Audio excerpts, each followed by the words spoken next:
أعوذ بالله من الشيطان الرجيم. بسم الله الرحمن الرحيم.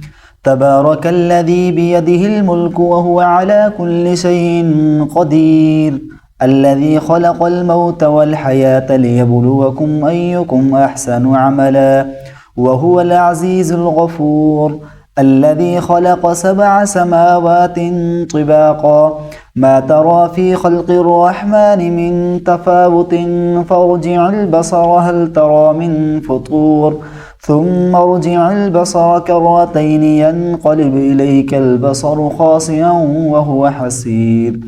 ولقد زينا السماء الدنيا بمصابيح وجعلناها رجوما للشياطين وأعتدنا لهم عذاب السعير. وللذين كفروا بربهم عذاب جهنم وبئس المصير. إذا ألقوا فيها سمعوا لها شهيقا وهي تفور، تكاد تميز من الغيظ، كلما ألقي فيها فوج سألهم خزنتها ألم يأتكم نذير، قالوا بلى قد جاءنا نذير فكذبنا وقلنا ما نزل الله من شيء إن أنتم إلا في ضلال كبير. وقالوا لو كنا نسمع أو نعقل ما كنا في أصحاب السعير، فاعترفوا بذنبهم فسحقا لأصحاب السعير. إن الذين يخشون ربهم بالغيب لهم مغفرة وأجر كبير. وأسروا قولكم أو اجهروا به إنه عليم بذات الصدور. ألا يعلم من خلق وهو اللطيف الخبير. هو الذي جعل لكم الأرض ظلولا فامشوا في مناكبها وكلوا من رزقه وإليه النشور. أأمنتم من في السماء أن يخسف بكم الأرض فإذا هي تمور، أم أمنتم من في السماء أن يرسل عليكم حاصبا، فستعلمون كيف نذير. ولقد كذب الذين من قبلهم فكيف كان نكير.